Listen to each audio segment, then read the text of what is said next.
BladeStorm. Dark Age miniatures in a chaotic world. Oh, well, it's not, you know what? Now that I look at this, it's not Dark Age. It's just a dark, chaotic world. Oh, well, it's Dark Age. It's just a Dark Age of a world that's not our own. Today, we're going to take a look at the introductory scenario, which should go pretty quick. It's a 3v1, 3 goblins versus 1 troll. Because it's going to go pretty quick, I have a few minutes that I can kind of pontificate for a little bit. This comes directly from the scenario book. It's actually the introductory scenario. Now, this is not a channel for noobs or beginners. This is a channel for experienced wargamers. We're not being introduced to the rules of miniature wargaming, just the rules of BladeStorm. So where the introductory scenario says, look, here's how you move, here's how you attack, here's how you defend, that's all you need to know. We're going to incorporate some of the intermediate rules, which include things like facing, morale, all that kind of stuff, so that you guys that have been around for a while can see what this looks like without all the rigmarole. However, I will point out one thing for the beginners. We're just using a flat, this is a cave, right? We're just using a flat piece of paper. This is a perfectly acceptable way to wargame. Now, I am a visual appeal is important kind of guy, but let's not forget that this is how the hobby started. Way back in the day, guys were putting masking tape on a ping pong table. The white tape is roads, the blue tape is rivers, right? That kind of thing. We cut up a green t-shirt, lay down the chunks on the table, and those rags become forests. We're good. That's all you really need.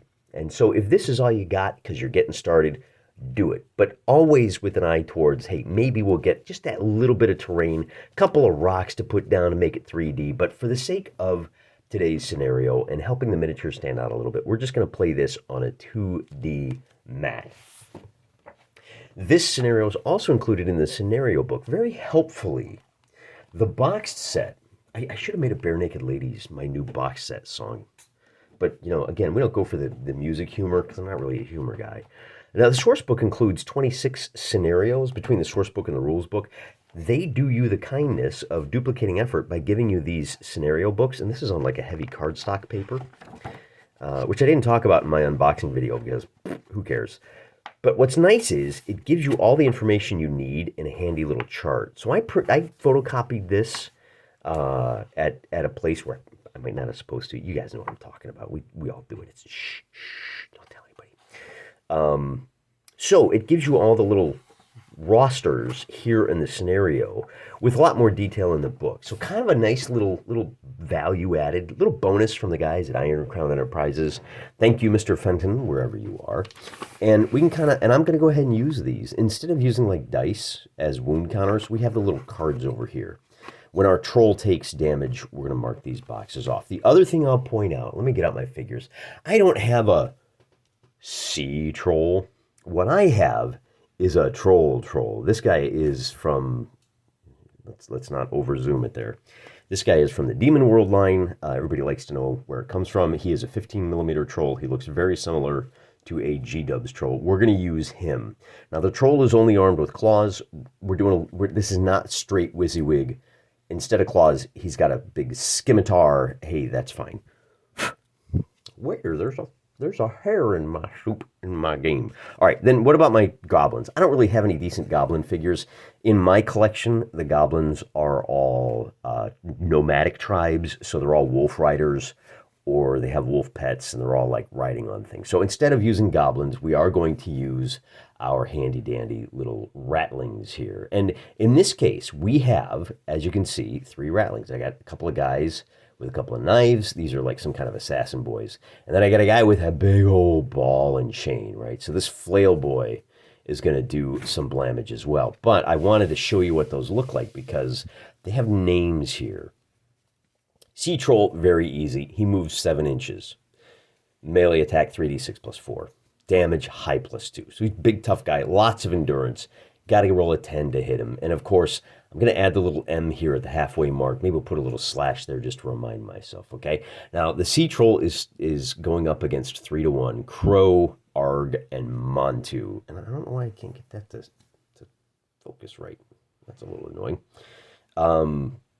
Hope that turns out better on the big camera. So Crow is a greater goblin with a two-handed sword. We're gonna mark him out as Crow is over here with the flail. All right. So the flail is what we're using as a two-handed sword. I think it's worth pointing out before we get started that the rule book does have lots of different weapons, and there may be, if we wanted to do straight WYSIWYG, I could look it up and just scratch this off and change it so it reflects. But I want to go with as close to the experience as designed by what's this fellow's name? Tom Fenton. Designed by Coleman Charlton. The cover illustration by Angus McBride. You art bros will recognize Angus's work. Stalwart, classic, 80s, 90s artist. Fenlon. I thought his name was Fenlon. Cover. Let me look here. Oh no, he wrote most of the source book, I guess. Anyway, doesn't matter. I mean, it matters to him, but doesn't matter for today's video. You look it up, Google it. So we got Crow with a two-handed weapon. It'll be fine. He's kind of the leader type. He's got a total of 18 hit points. He doesn't have to check morale till he takes 9 damage. Arg over here has a scimitar, and Montu has a scimitar. So I should probably figure out which one of these guys is which. And I guess we could just say, hey, look, I have 2 blade up, blade down. We'll call Arg with the blade down, and then Montu is here with the kind of overhand grip. So that's going to be our figures.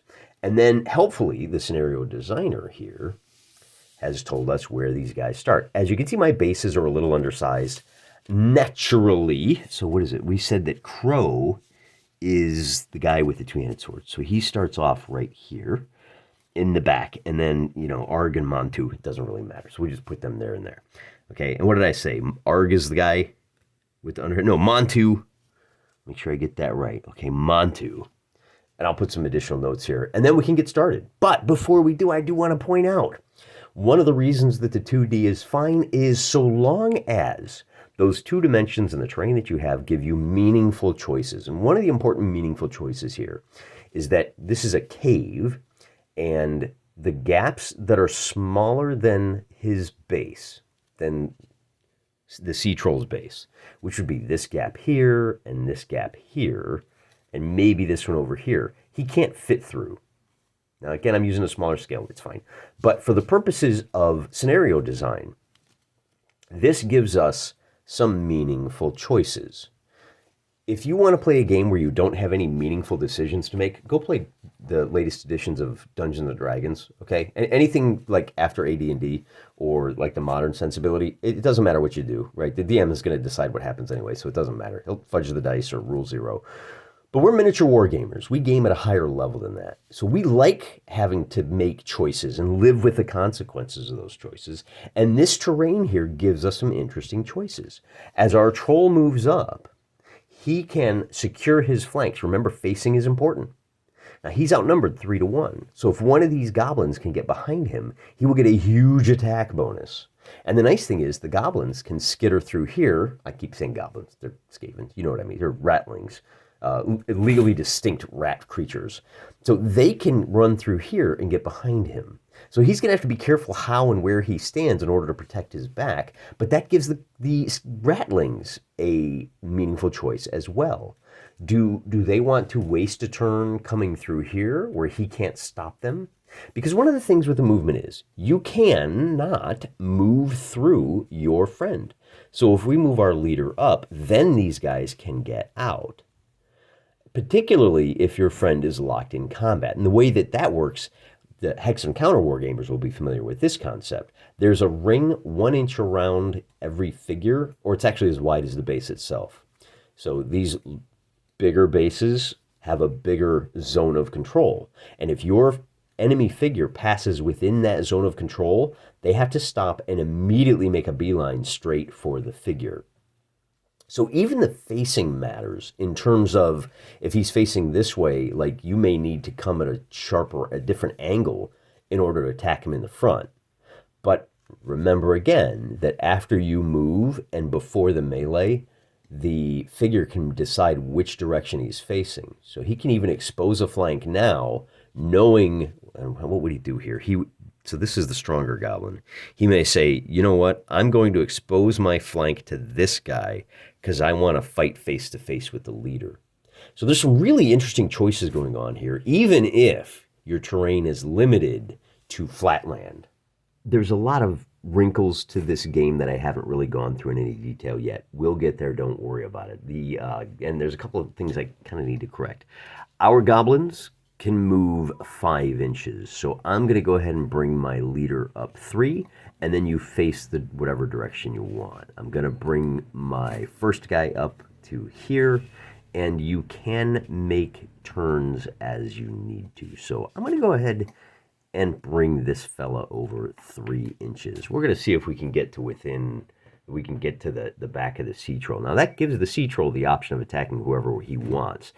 No melee is going to occur, but for the record, all melee is simultaneous. The person who is active gets to make the first attack. You have to attack the guy in front of you, by the way. And like I said, facing matters, and our big boy is going to go try to, oh, you know what? That's the leader. Oops. He's going to go ahead and try to roll these guys up one at a time. We're going to try to take out one of the puny guys first. That is clearly within 7 inches. Oddly enough, there's no sprinting in this game, at least not the intermediate. It may be one of the optional rules that we'll look at later, but for the game we're playing today, no sprinting. You move 5 inches, that's it. He moved 7 inches, that's it. So because he moved first, he's going to get this first turn he's going to get to fight one-on-one. So we'll take a look at the Sea Troll's combat score. Now, he is attacking, so the blade is down. That means it's going to be Arg. And as you can see, Arg has a defense of 7. Shouldn't be a problem for a guy with 3d6 plus 4. Remember, we roll 1 black die. That is the death die. Even if he misses, if this die is a 1, he still hits. We get a 10, a 14.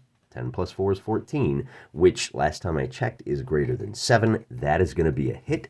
And then we do high damage plus 2. In this case, that's going to be 6 points of damage, 8 altogether. And our goblin has defense of 7. He does not have a armor, so he does not have damage reduction. So that means he's going to take all 8 points of damage. That will leave him with 2. But wait, there's more. These are the stats for the basic game. I had to add morale. I'm also adding in the armor bonus. In the intermediate version of this game, Montu and Arg both have shields, which would increase their defense by 4, making it 11. If we were playing a true intermediate game, then old Arg would have been okay because his armor of 11 would have been high enough to resist. As it is, I'm trying to go as WYSIWYG as possible. That means that we're not going to include that plus 4 for the 1 attack for the shield, but we will give him the benefit of the light armor, minus 1 to the damage, and that means that this attack of 8 will actually only do 7 points of damage. He does survive, but he has to make a morale check, and a morale check is simple. You take a look at his morale score, which is going to be, we don't need the death die, which will be 6 for the troll, 7 for Crow, and then 9 and 9. We're going to roll 3d6. Let's give Crow a +1 to morale and +1 to attack. So now he's a leader type, right? Well, wait a minute. Let me just double check that real quick. He is a leader. Does he have any? He does not have any attack, missile, or range mods. No, it doesn't look like he has any decent modifiers for that one. All right, so he's fine. So we're just going to roll 3d6, and we are trying to roll... what, are these guys high morale? Is that right? Let's take a look-see. Oh, 17. That is greater than his morale. Yeah, higher numbers are worse in this case. You're trying to roll over morale. So old Arg is a brave fella. Kind of suicidal, maybe not the brightest bulb, but he's sticking around. And what that's going to do is it's going to allow us... Oh, he gets to counterattack. I almost forgot about that. So now, Arg, because he's brave enough to stick around, will roll 3d6 minus 2, and he's trying to roll a 10 or higher. And with a result of a 9, he's going to fail. Now, he rolled a 6 on the death die, so he missed. And that's going to end this first turn. Now we go on, and turn numbers don't really matter, I don't think. So we're going to go on to the Goblin's turn, and we're going to move this guy straight in, and then we'll bring him up to here. And he can't, I don't think he can circle all the way around. I think he's going to have to swing wide enough that on his next turn, maybe he can be all right to attack in the rear. So for now, this is what our setup looks like. And I'm just going to leave the camera on these guys. I'll leave enough room for the dice to show up real good. And we'll start. Now, I get to do my attacks in any order. I'm going to do both of as the attacker now. The Rattlings are attacking. So good old Crow is going to be attacking. Now, he's a little better at this fighting thing than his minions there. So he gets to roll 2d6 plus a d10 plus 3. And he's going to roll a total of 14, which beats the Sea Troll's defense of 10. And he does high plus low with the two-handed weapon, which means he'll do these two dice plus 2 points of damage. But you have to subtract 3 because of the Sea Troll's tough hide. And that means he's going to do a total of 7 points of damage to the Sea Troll, taking him from 51 down to... I don't even need to do the math because I got some boxes to fill in. I get to color in my picture pages. And then he's also has a bonus because he's attacking the flank. That is a -2 to the Sea Troll's defense score. So we really only needed to roll an 8, but that was kind of superfluous this time around. Now we're going to roll for brave but foolhardy Arg. 3d6 -2. He's attacking to the 4. So he rolls an 11 this time. That's going to be a successful hit. Not as strong. He does 8 plus 2 minus 3. That's going to do a total of 5 more points of damage, taking our boy down. He has now taken 10, 11, 12 points of damage. He needs to hit about 26 before he starts making morale checks. So that's going to end their attacks.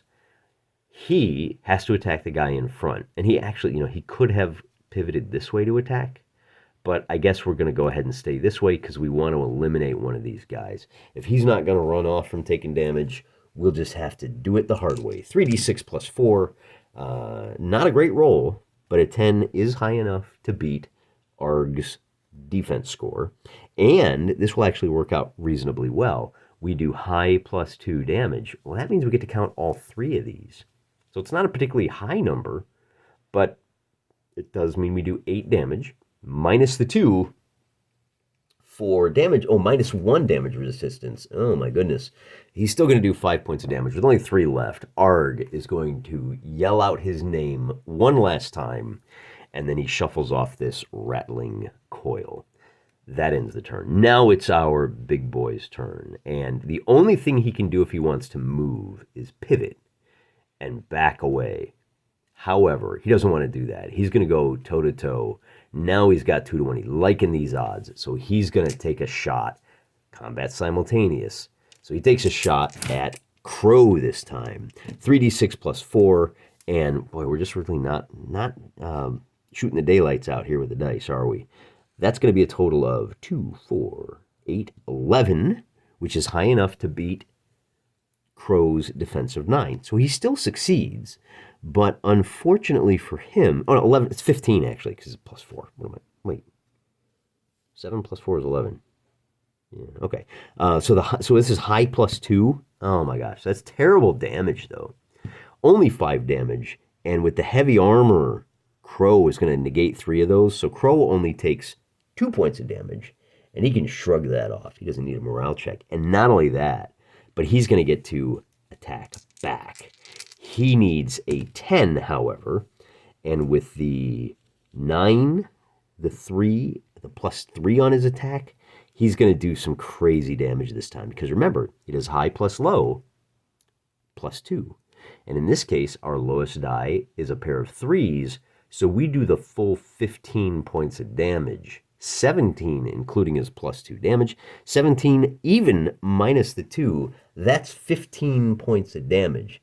And that will take the Sea Troll down to 1 point less than his morale. He's half dead, but he's got to roll 3d6 against his morale. He is one brave, scaly dude, probably because he can regenerate in most rule sets. Now, he can't regenerate in this rule set, but you take what you can get. So he only needs to roll higher than a 6. He says, yeah, boy, I'm fine. I'm in for the duration. Also, so that's the important thing is, do you do morale check before or after the combat? You do, that's a good question. That makes a really big difference. On further review, that is an immediate morale check. Although it didn't matter because remember, he attacked and that was a counterattack, so that would have been the end of the turn anyway. Finally, we're going to get Montu in on the action. Montu's going to be gaining, Montu's attack is at a -2. So our Sea Troll says, you know what, I'm feeling pretty good. I only did 2 points of damage against Crow.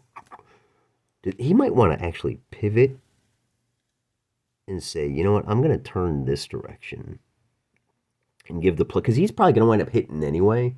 So if we can reduce this to 1 attack, we may be able to win a one-on-one fight. So let's try that. Oh, that's an interesting choice, though, isn't it? See what I mean by this? Like, do I want to, like, trust this weak guy to keep poking me in my sword arm?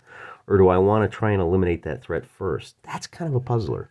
We're going to do that. We're going to reduce the numbers. I just have a good feeling about that. This does mean that for our Rattlings, because they moved this turn, we're going to have Montu do the first attack. He's at 3d6 -1. He's a little bit better than Arg. Oh, I didn't notice that.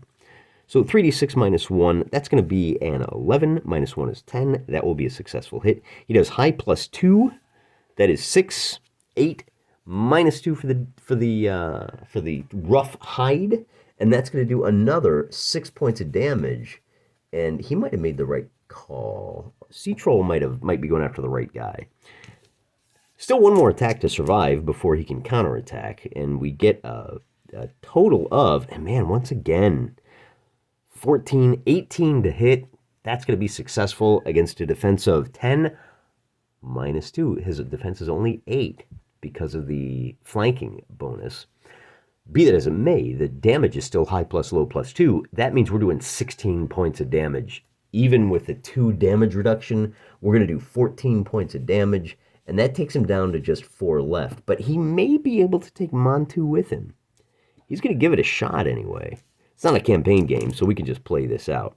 He rolls an 11 to hit. That was a 1. And that means he's going to do 11, plus 4, actually 14. He does high +2. He will do 8 points of damage. Reduced by 1, that's going to do 7. And that's going to force good old Montu to make a morale check. He needs to roll better than 9. And he does with a 12. And man, I think this is over. Now, Sea Troll gets to attack first. Remember, that was on the Rattling's turn. Sea Troll says, I am still bound and determined to take one of these guys with me. A lot of successful morale checks. Looking good. He gets a total of 9 on the attack. That was 9 +2 for his bonus. That's 11. He is successfully hit, and he does high +2. This time, he finally gets the big damage. He's going to do a total of 10 points, even with the -1. Montu only had 3 left. Montu immediately goes squish now. Except, combat is simultaneous. So Montu, with his dying breath, cries out nothing because he actually rolls way too low. He needs a 10. He only gets a 3. And because he rolled Snake Eyes, if you roll 2 1s, then it's an automatic miss, even if the death die is a 1. The battle's not over yet, though. The round is not over yet because our boss man still gets his flank bonus. He doesn't need it to hit. He rolls a 17 altogether, 18 altogether. But he does high plus low. So again, he does 10 plus 2 points of damage, -2 for the thick hide. 10 points of damage will reduce the last one. Yarg. So now Sea Troll cries out Arg's name as he dies. And that's how the game works. This was just a little bite-sized taste of kind of somewhere between basic and intermediate. I need to sit down and take a look at these things. But you know, if you by some miracle have played this game, or you played it back in the day and you spot a bunch of mistakes, you're incensed and outraged, go ahead and tell me down in the comments. I love you guys' advice. It's great. Next time we'll take a look at scenario 2. This will be a 3-on-3, 3 footmen of something called Kavan versus 3 footmen of Rukon. Clear terrain, 15 by 15 inch, so nice small square, wall running halfway through it. Oh, this would be a great like lunchtime game, wouldn't it? 3v3, who can get to the wall first, who can move over it. It says the wall, there's an opening allowing for flow. I'll have to take a look at the wall. I wonder how long it takes to move over it. To win, a player must eliminate all his opponent's combatants from the playing surface. The Rukon boys set up first within 1 inch of the south edge, probably meaning it has to be below the wall. Like, I think if you put one of them here, that would be dumb. And then the garrison skirmishers set up on the north side. So what do we got? We got, oh, here's Rukon. All right. So we have a spear, short sword, and a battle axe. And then we have different armor levels for those guys. And then we have a flail, broadsword, and mace. So I have to find some suitable figures. It sounds like these guys are all human. I don't know if that's the case, but I mean, it'll be fine. And, you know, like, man, a couple of trees, maybe a little couple of bushes down there just to make things a little interesting. And who knows what happens? 3-on-3 means a lot more meaningful choices. Tune in next time. And like I said, correct me if I'm wrong, this was kind of like a basic 1.5, somewhere between basic and intermediate. I'll look up and see if they have the full intermediate stats for this with everything like leader bonuses and all that. So we can take a look at some of these new wrinkles that the game adds as it gets more and more complicated. Until then, remember guys, I'm praying for you.